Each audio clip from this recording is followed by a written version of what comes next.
வணக்கம். தமிழாளி தொலைக்காட்சி செய்திகள் வாசிப்பவர் கமலா ஜெகதீஸ்வரன். முதலில் தலைப்புச் செய்திகள். தமிழக தேர்தல் இன்று, இலங்கையிலும் அதிகரிக்கும் எதிர்பார்ப்பு. வாக்களிக்க சொந்த ஊருக்கு படையெடுத்த இளைஞர்கள், டிவிகே கோஷத்தால் அதிர்ந்த கிளாம்பாக்கம். விறுவிறுப்பாக நடைபெற்று வரும் தமிழக சட்டமன்ற தேர்தல். வாக்களித்த மறுநொடியில் தவேக தலைவர் விஜய் எழுதிய கடிதம். தமிழக தேர்தலில் வரலாற்று சாதனை. 15 ஆண்டுகளுக்கு பிறகு நடந்த மிகப்பெரிய மாற்றம். அமெரிக்கா கனடாவுக்கு நிபந்தனைகள் விதிக்க முடியாது, கனடா தரப்பு உறுதி. தமிழகத்தில் வாக்குப்பதிவு நிறைவு. கருத்து கணிப்பு முடிவுகள் மீது திரும்பிய கவனம். ஹோர்மோஸ் நீரிணையை திறக்க முடியாது, திட்டவட்டமாக நிற்கும் ஈரான். தமிழகத்தில் இன்று சட்டமன்ற தேர்தல். ஆட்சியை பிடிக்கப் போவது யார்? பெரும் எதிர்பார்ப்பில் மக்கள். நியூயோர்க்கில் நூலிழையில் தவிர்க்கப்பட்ட விமான விபத்து. தமிழ்நாடு அரசியல் களத்தை அதிர வைத்துள்ள மாபெரும் புரட்சி. அதிரடி திருப்பங்களுடன் வெளியாக உள்ள இறுதி முடிவுகள். இனி தொடர்கிறது விரிவான செய்திகள். தமிழ்நாட்டின் 234 சட்டப்பேரவை தொகுதியிலும் வாக்குப்பதிவு நிறைவு பெற்றுள்ளது. இந்த நிலையில் ஒட்டுமொத்த வாக்குப்பதிவு 84.29% கடந்துள்ளதாக தேர்தல் ஆணையம் உத்தியோகபூர்வமாக அறிவித்துள்ளது. வாக்குப்பதிவு நிறைவடைந்த நிலையில் மின்னணு வாக்கு இயந்திரங்கள் சீல் வைக்கப்பட்டுள்ளதாக தெரிவிக்கப்படுகின்றது. இருப்பினும் சில வாக்குச்சாவடிகளில் டோக்கன் வழங்கப்பட்டு இன்னும் வாக்குப்பதிவு தொடர்வதாக இந்திய ஊடகங்களில் செய்தி வெளியாகியுள்ளன. தமிழ்நாட்டு வரலாற்றில் 2011ஆம் ஆண்டு தேர்தல் அதிகபட்சமாக பதிவு செய்யப்பட்ட 78.2% வாக்குப்பதிவுகளை முறியடித்து இந்த தேர்தலில் 84% கடந்த வாக்குகள் தற்போது வரை பதிவாகி உள்ளன. 2026ஆம் ஆண்டுக்கான தமிழக சட்டமன்ற தேர்தலின் வாக்குப்பதிவுகள் தற்போது நிறைவடைந்துள்ளன. இந்த நிலையில் தேர்தலில் தற்போதைய நிலவரப்படி 84% கடந்த வாக்குப்பதிவு செய்யப்பட்டு வரலாறு படைக்கப்பட்டுள்ளது. 2026 தமிழ்நாட்டு சட்டமன்ற தேர்தலில் இதுவரை இல்லாத வகையில் 80% மேல் வாக்குப்பதிவு செய்யப்பட்டுள்ளதாக தகவல்கள் தெரிவிக்கின்றன. அதே நேரம் மாலை 6 மணி வரை வாக்குப்பதிவுகள் முன்னெடுக்கப்படவிருந்த நிலையில் குறித்த நேரத்துக்குள் வாக்குச்சாவடிக்குள் சென்றவர்கள் வாக்களித்து முடிப்பதற்கு இரவு 8 மணி வரை நேரம் வழங்கப்பட்டுள்ளது. எனவே அவர்களுக்கு டோக்கன் வழங்கப்பட்டு அவர்கள் வாக்களிக்க உள்ள நிலையில் வாக்குப்பதிவு வீதம் இன்னும் அதிகரிக்கலாம் என இந்திய தகவல்கள் தெரிவிக்கின்றன. தமிழ்நாட்டின் 38 மாவட்டங்களில் 30 மாவட்டங்களில் 80% அதிகமான வாக்குகள் பதிவாகியுள்ளன. 8 மாவட்டங்களை தவிர மீதமுள்ள 30 மாவட்டங்களிலும் 80% அதிகமான வாக்குகள் பதிவாகி உள்ளன. மாநிலத்தின் மற்ற பகுதிகளை விட மேற்கு மாவட்டங்களில் அதிக வாக்குகள் பதிவாகி உள்ளதாக தகவல்கள் வெளியாகியுள்ளன. இந்நிலையில் கரூர் மாவட்டத்தில் அதிகபட்சமாக 89% வாக்குகள் பதிவாகி உள்ளன. சென்னை மாவட்டத்தில் உள்ள 16 தொகுதிகளில் 12 தொகுதிகளில் 80% அதிகமான வாக்குகள் பதிவாகி உள்ளன. தமிழ்நாட்டு வரலாற்றில் இத்தகைய மாற்றம் ஏற்பட்டுள்ளமை சர்வதேச ரீதியில் கவனத்தை ஈர்த்துள்ளமை குறிப்பிடத்தக்கது. இந்திய சட்டமன்ற தேர்தல் நடைபெற்று வரும் நிலையில் தவேக தலைவருமான விஜய் வாக்குப்பதிவு நேரத்தை 2 மணி நேரம் நீடிக்க கோரி தலைமையக தேர்தல் ஆணையாளருக்கு கடிதம் எழுதியுள்ளார். பயண இடையூறுகள் காரணமாக தாமதமாக வரும் வாக்காளர்களின் எண்ணிக்கை பெருமளவில் அதிகரித்துள்ளதையும் நீண்ட வரிசையில் காத்திருக்க வேண்டிய கட்டாயத்தையும் கருத்தில் கொண்டு பாதிக்கப்பட்ட அனைத்து தொகுதிகளிலும் வாக்குப்பதிவு இரவு 8 மணி வரை நீடிக்கப்பட வேண்டும் என்று அந்த கடிதத்தில் குறிப்பிடப்பட்டது. மதிப்புக்குரிய ஐயா, முழுமையான போக்குவரத்துடன் முடக்கம் குறித்து ஆழ்ந்த கவலையுடன் சீற்றத்துடனும் உங்களுக்கு எழுதுகிறேன்.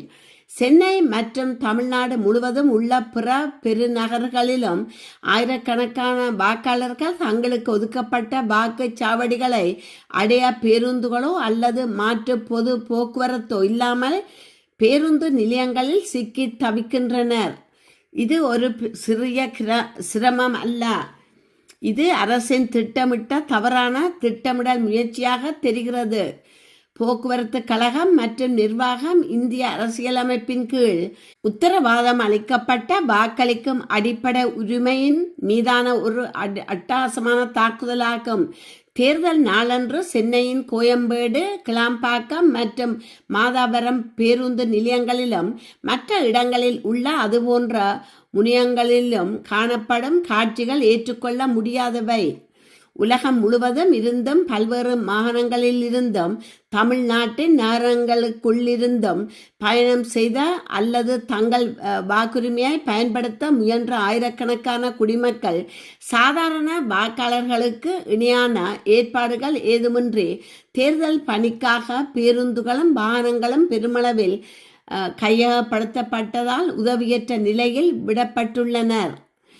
இந்த ஒருங்கிணைப்பு தோல்வியானது வாக்காளர் தொகுதியின் ஒரு பெரும் பகுதியினின் வாக்குரிமையை திறம்பட பறிக்கும் ஆற்றலை கொண்டுள்ளது. இது அரசியலமைப்பு சட்டத்தின் 324வது பிரிவின் கீழ் தேர்தல் ஆணையம் நடத்த கடமைப்பட்டுள்ள சுதந்திர மற்றும் நியாயமான தேர்தல்களின் இதயத்தையே தாக்குகிறதென இவ்வாறு அதில் தெரிவிக்கப்பட்டுள்ளது. தமிழக சட்டசபை தேர்தலில் பிற்பகல் 3 மணி நிலவரப்படி 70% வாக்குகள் பதிவாகி உள்ளதாக தகவல் வெளியாகி உள்ளது. தமிழ்நாட்டு சட்டமன்ற தேர்தல் வாக்குப்பதிவு சதவீதம் மற்றும் பதிவான மொத்த வாக்குகள் தமிழ்நாட்டில் பிற்பகல் 3 மணி நிலவரப்படி 70% வாக்குகள் பதிவாகி உள்ளது. இதுவரை 4,01,40,304 பேர் வாக்களித்துள்ளனர். சென்னையில் வாக்குப்பதிவு 68.13%. வாக்குப்பதிவு அதிகமாக உள்ள மாவட்டம் நாமக்கல் 76.43%. வாக்குப்பதிவு குறைவாக உள்ள மாவட்டம் கன்னியாகுமரி 61.95% என பதிவாகி உள்ளது. சென்னை மாவட்டத்தில் கடந்த 2021ஆம் ஆண்டு நடைபெற்ற சட்டசபை தேர்தலில் பகல் 1 மணி நிலவரப்படி பதிவான ஓட்டு சதவீதம் 37.16 என இந்திய ஊடகங்கள் தகவல் வெளியிட்டுள்ளன. 2026ஆம் ஆண்டு நடைபெற்று வரும் சட்டசபை தேர்தலில் பகல் 1 மணி நிலவரப்படி 54.58% வாக்குகள் பதிவாகி உள்ளது.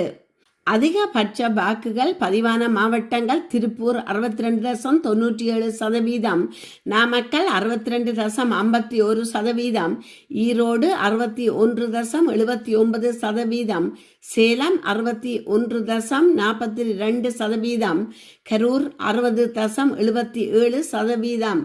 இந்த நிலையில் தமிழகம் முழுவதும் காலை 11 மணி நிலவரப்படி 37.56% வாக்குகள் பதிவாகி உள்ளன. இதுவரை 2,15,40,712 வாக்குகள் பதிவாகி உள்ளன. முன்னதாக 2021ஆம் ஆண்டு நடந்த தேர்தலில் 11 மணி நிலவரப்படி 26.29% வாக்குகள் பதிவாகி இருந்தது குறிப்பிடத்தக்கது. 11 மணி நிலவரப்படி மாவட்ட வாரியாக பதிவான வாக்குகள் விவரம் வெளியாகி உள்ளது.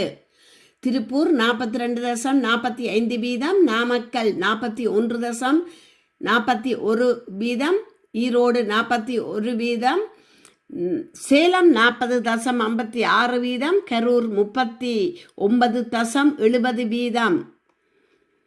தமிழகத்தில் காலை 9 மணி நிலவரப்படி 17.69% வாக்குகள் பதிவாகியுள்ள நிலையில் கடந்த முறையை விட அதிகமாக வாக்குகள் பதிவாகி உள்ளதாக இந்திய ஊடகங்கள் தகவல் வெளியிட்டுள்ளன. தமிழகத்தில் சட்டமன்ற தேர்தலுக்கான வாக்குப்பதிவு தொடங்கி விறுவிறுப்பாக நடைபெற்று வருகிறது. காலை 7 மணி முதலே வரிசையில் நின்று மக்கள் வாக்களித்து வருகின்றனர். இந்நிலையில் காலை 9 மணி நிலவரப்படி தமிழகத்தில் 17.69% வாக்குகள் பதிவாகி உள்ளதாக இந்திய தேர்தல் ஆணையம் தெரிவித்துள்ளது. ஒரு சில இடங்களில் வாக்குப்பதிவு இயந்திர கோளாறு காரணமாக வாக்குப்பதிவு தாமதித்தாலும் 2 மணி நேரத்தில் தமிழகத்தில் 1 கோடிக்கும் அதிகமான வாக்குகள் பதிவாகி உள்ளன. தமிழகத்தில் மொத்தம் 5.73 கோடி வாக்காளர்கள் உள்ள நிலையில் இதில் 17.69% பேர், அதாவது 1 கோடி 1 லட்சத்துக்கும் அதிகமான வாக்குகள் வாக்குப்பதிவு தொடங்கிய 2 மணி நேரத்தில் பதிவாகி உள்ளது. இந்த நிலையில் இன்று காலை 11 மணி நிலவரப்படி தமிழகம் முழுவதும் 37.56% வாக்குகள் பதிவாகி உள்ளன. கிளாம்பாக்கத்தில் பேருந்து பற்றாக்குறையால் நள்ளிரவில் பயணிகள் போராட்டத்தில் ஈடுபட்ட போது இளைஞர்கள் டிவிகே என முழக்கமிட்டதால் பெரும் பரபரப்பு ஏற்பட்டது. தேர்தலை முன்னிட்டு சென்னையில் இருந்து தங்களது சொந்த ஊர்களுக்கு வாக்களிக்க செல்ல ஆயிரக்கணக்கான மக்கள் கிளாம்பாக்கம் பேருந்து நிலையத்தில் குவிந்தனர். போதிய பேருந்து வசதி இல்லாததால் ஆத்திரமடைந்த பயணிகள் நள்ளிரவில் திடீர் போராட்டத்தில் ஈடுபட்டதால் பெரும் பரபரப்பு ஏற்பட்டது. தேர்தல் விடுமுறையை ஒட்டி சென்னையில் பணிபுரியும் வெளியூர் மக்கள் நேற்று மாலை முதலே கிளாம்பாக்கம் பேருந்து நிலையத்துக்கு வரத் தொடங்கினர். நேரம் செல்ல செல்ல கூட்டத்தின் எண்ணிக்கை கட்டுக்கடங்காமல் போனது. குறிப்பாக தென் மாவட்டங்களுக்கு செல்லும் பேருந்துகளில் கூட்டம் அலைமோதியது. நீண்ட நேரம் காத்திருக்கும் போதிய அளவு எண்ணிக்கையிலான பேருந்துகள் இயக்கப்பட்டதால் கை குழந்தைகளுடன் வந்த பெண்கள் மற்றும் முதியவர்கள் கடும் அவதிக்குள்ளாகினர். இதனால் ஆத்திரமடைந்த பயணிகள் நள்ளிரவில் பேருந்து நிலைய வளாகத்தில் திரண்டு அதிகாரிகளுக்கு எதிராக கோஷங்களை எழுப்பத் தொடங்கினர். இந்த போராட்டத்தின் ஒரு பகுதியாக அங்கு கூடியிருந்த இளைஞர்கள் திடீரென டிவிகே தமிழக வெற்றி கழகம் என முழக்கமிடப்பட்டது. அனைவரின் கவனத்தையும் ஈர்த்தது. நடிகர் விஜயின் அரசியல் வருகையை தொடர்ந்து இளைஞர்கள் தங்களது அதிருப்தியை வெளிப்படுத்தவும் தங்களது அடையாளத்தை காட்டவும் இந்த கோஷத்தை முன்வைத்தனர். பேருந்து நிலையத்தின் பல்வேறு பகுதிகளில் இருந்தும் இளைஞர்கள் ஒருங்கிணைந்து முழக்கமிட்டதால் அந்த இடமே டிவிகே கோஷத்தால் அதிர்ந்தது. இது அங்கு பாதுகாப்பு பணியில் இருந்த போலீசாருக்கு அதிர்ச்சியை ஏற்படுத்தியது. போராட்டம் தீவிரமடைந்ததை தொடர்ந்து போலீசார் விரைந்து வந்து மக்களுடன் பேச்சுவார்த்தை நடத்தினர். கூடுதல் பேருந்துகள் உடனடியாக வரவழைக்கப்படும் என உறுதி அளித்ததை தொடர்ந்து அதிகாலை நேரத்தில் கூட்டம் மெல்ல மெல்ல குறைய தொடங்கியது. அமெரிக்கா கனடாவிடம் நுழைவு கட்டணம் கேட்பதாக கனடா தரப்பு குற்றச்சாட்டு முன்வைத்துள்ளது. அதாவது புதுப்பிக்கப்பட்ட கனடா அமெரிக்கா மெக்சிகோ தடையில்லா வர்த்தக ஒப்பந்தம் ஒன்றை உருவாக்குவதற்கான பேச்சுவார்த்தைகளை துவக்க வேண்டுமானால் கனடா அமெரிக்காவுக்கு சில சலுகைகளை அளிக்க வேண்டும் என அமெரிக்கா தரப்பு வலியுறுத்தியுள்ளது. அது பேச்சுவார்த்தை துவங்குவதற்கு நுழைவு கட்டணம் கேட்பது போல் உள்ளது என்கிறது கனடா தரப்பு. ஆனால் ஏற்கனவே 2 முறை அமெரிக்காவுக்கு கனடா சலுகைகள் அளித்து விட்டது என்று கூறும் கனடிய தரப்பினர், ஆனால் பதிலுக்கு அமெரிக்கா எதையும் செய்யவில்லை என்கிறார்கள். இதற்கிடையில் அமெரிக்காவின் நிபந்தனைகள் குறித்து பேசிய கனடா பிரதமரான மார்கானி, இது அமெரிக்கா கனடாவுக்கு நிபந்தனைகள் விதிப்பதை குறித்த விடயம் அல்ல. பேச்சுவார்த்தை நடத்துவோம், இருதரப்புக்கு நன்மை ஏற்படும் வகையில் நல்ல முடிவுக்கு வருவோம், அதற்கு கொஞ்சம் காலம் பிடிக்கட்டும் என்று கூறியுள்ளார். அதாவது ஏற்கனவே அமெரிக்காவின் கோரிக்கைக்கு இணங்க கடந்த ஆண்டு கனடா வரிகள் பலவற்றை நீக்கியது. டிஜிட்டல் சேவை வரியை நீக்கியது. இருந்தும் இருதரப்பு பேச்சுவார்த்தைகளில் எந்தவித முன்னேற்றமும் ஏற்படவில்லை. அப்படி இருக்கும் நிலையில் கனடா அமெரிக்கா மெக்சிகோ தடையில்லா வர்த்தக ஒப்பந்தம் ஒன்றை உருவாக்குவதற்கான பேச்சுவார்த்தைகளை மீண்டும் துவங்க வேண்டுமானால் கனடா அமெரிக்காவுக்கு மேலும் சில சலுகைகளை அளிக்க வேண்டும் என அமெரிக்கா தரப்பு வலியுறுத்தியுள்ளது குறிப்பிடத்தக்கது. பல்வேறு மாநிலங்களில் நடைபெற்று வரும் பல கட்ட சட்டமன்ற தேர்தல்களின் ஒரு பகுதியாக தமிழ்நாட்டில் முக்கிய பகுதிகளில் வாக்குப்பதிவுகள் நிறைவடைந்துள்ளன. தற்போது மாநிலத்தில் வாக்குப்பதிவு முடிவடைந்த நிலையில் தேர்தலுக்கு பிந்திய கருத்து கணிப்பு முடிவுகள் வெளியீட்டின் மீது கவனம் திரும்பியுள்ளது. இந்தியா தேர்தல் ஆணையத்தின் ECI வழிகாட்டுதல்களின்படி நாடு முழுவதும் அனைத்து கட்ட வாக்குப்பதிவுகளும் நிறைவடையும் வரை தேர்தலுக்கு பிந்திய கருத்து கணிப்பு தரவுகளை வெளியிடவோ அல்லது ஒளிபரப்பவோ முடியாது. வாக்குப்பதிவு இன்னும் நடைபெற்று வரும் மாநிலங்களில் ஆரம்ப கட்ட கணிப்புகள் வாக்காளர்களின் நடத்தையில் செல்வாக்கு செலுத்தாமல் இருப்பதை உறுதி செய்வதே இந்த கட்டுப்பாட்டின் நோக்கமாகும். தமிழகத்தில் வாக்குப்பதிவு முடிவடைந்த நிலையில் மேற்கு வங்கத்தில் 2ஆம் கட்ட வாக்குப்பதிவு இன்னும் நடைபெறவில்லை. 4 மாநிலங்கள் மற்றும் புதுச்சேரி பிரதேசத்தில் நடைபெற்று வரும் சட்டமன்ற தேர்தல்களின் போது தேர்தலுக்கு பிந்திய கருத்து கணிப்புகளை நடத்துவதற்கும் வெளியிடுவதற்கும் இந்திய தேர்தல் ஆணையம் ECI கடுமையான தடை விதித்துள்ளது. ஆணையின்படி நாடு தழுவிய இறுதிக்கட்ட வாக்குப்பதிவு முடிவடைந்த பின்னரே பங்கேற்கும் அனைத்து மாநிலங்களுக்குமான தேர்தலுக்கு பிந்திய கருத்து கணிப்புகள் வெளியிடப்படும். இந்திய தேர்தல் ஆணைய விதிகளின்படி ஏப்ரல் 9ஆம் தேதி காலை 7 மணி முதல் ஏப்ரல் 29ஆம் தேதி மாலை 6:30 மணி வரை தேர்தலுக்கு பிந்திய கருத்து கணிப்புகளை நடத்தவோ அல்லது வெளியிடவோ கூடாது. இந்த உத்தரவை மீறினால் அந்நாட்டின் 1951ஆம் ஆண்டு மக்கள் பிரதிநிதித்துவ சட்டத்தின் கீழ் 126 பிரிவின் கீழ் தண்டனை நடவடிக்கை எடுக்கப்படும் என்று தேர்தல் ஆணையம் எச்சரித்துள்ளது.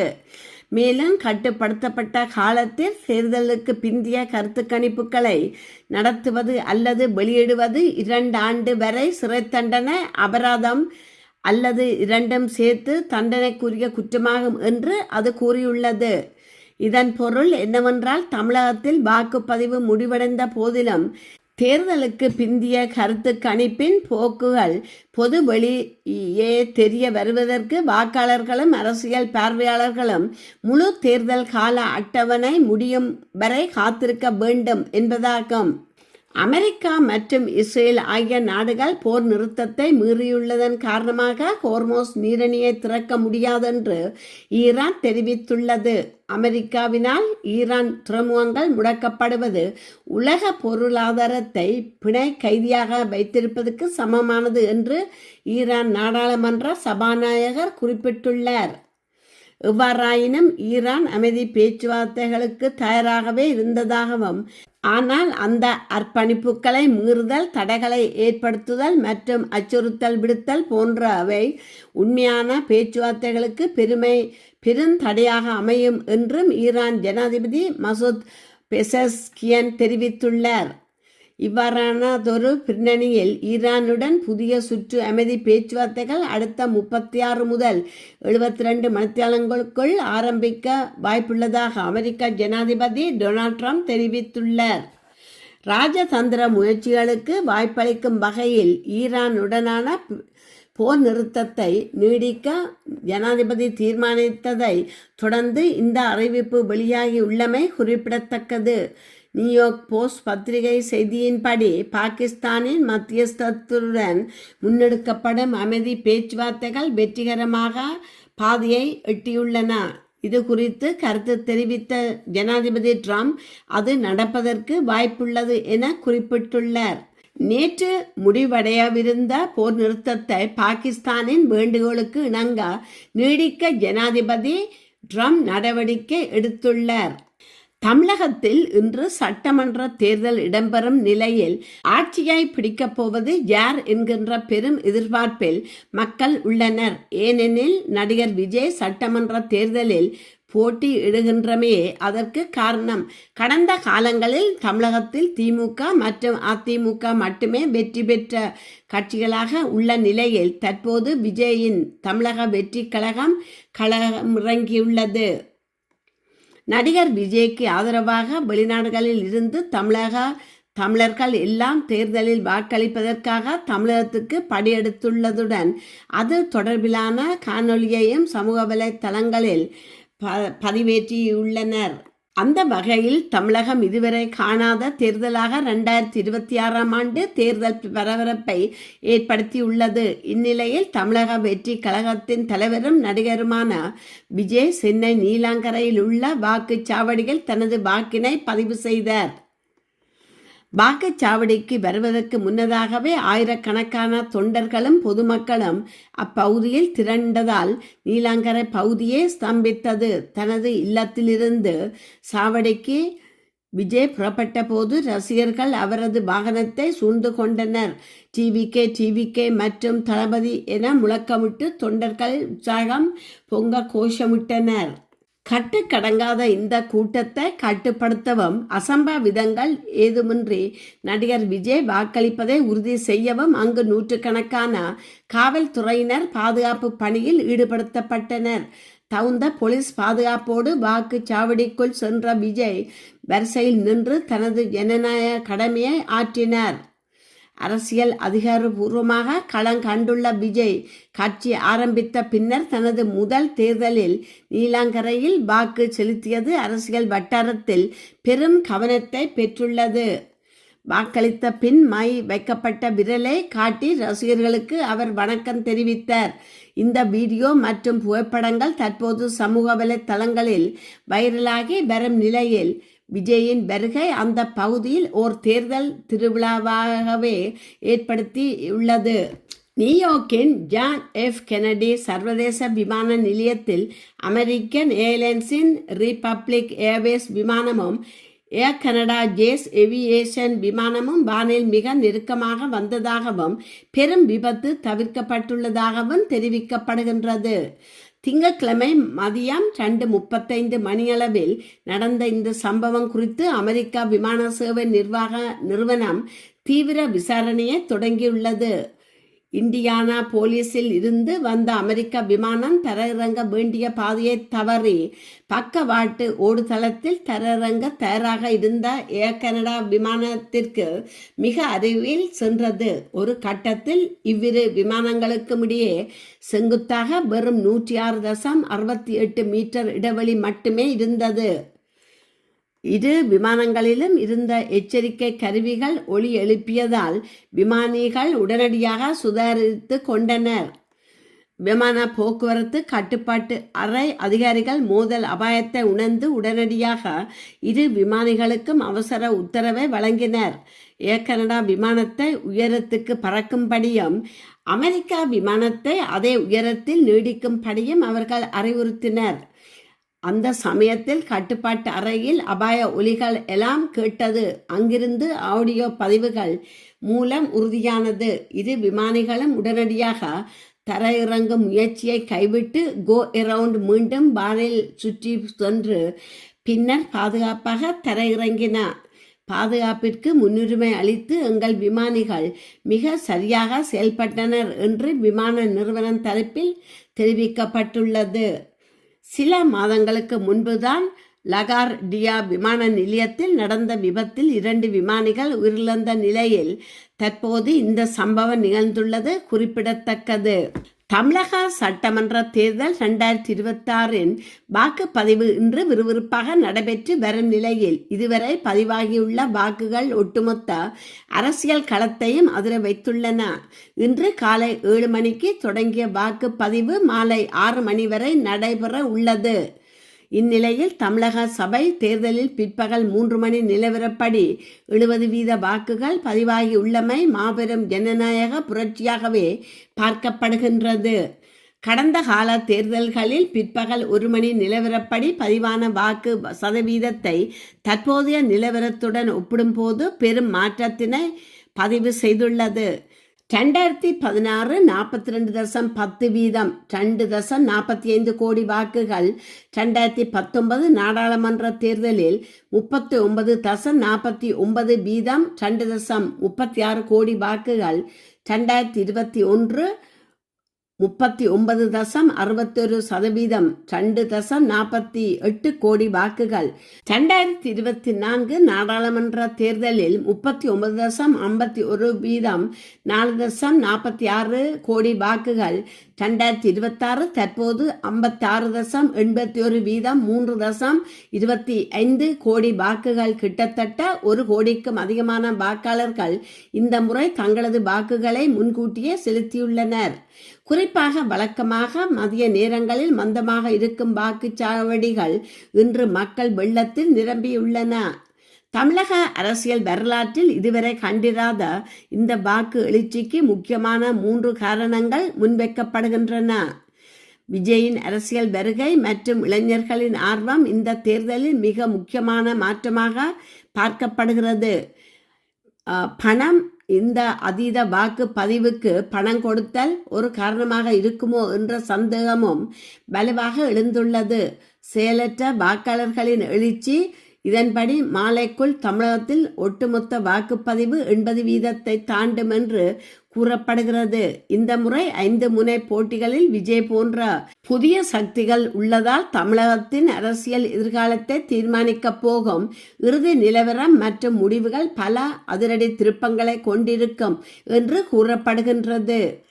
இத்துடன் செய்திகள் நிறைவு பெறுகின்றன. மீண்டும் மற்றொரு செய்தியூடாக உங்களை சந்திக்கும் வரை வணக்கம் கூறி விடைபெறுபவர் கமலா ஜெகதீஸ்வரன். நன்றி.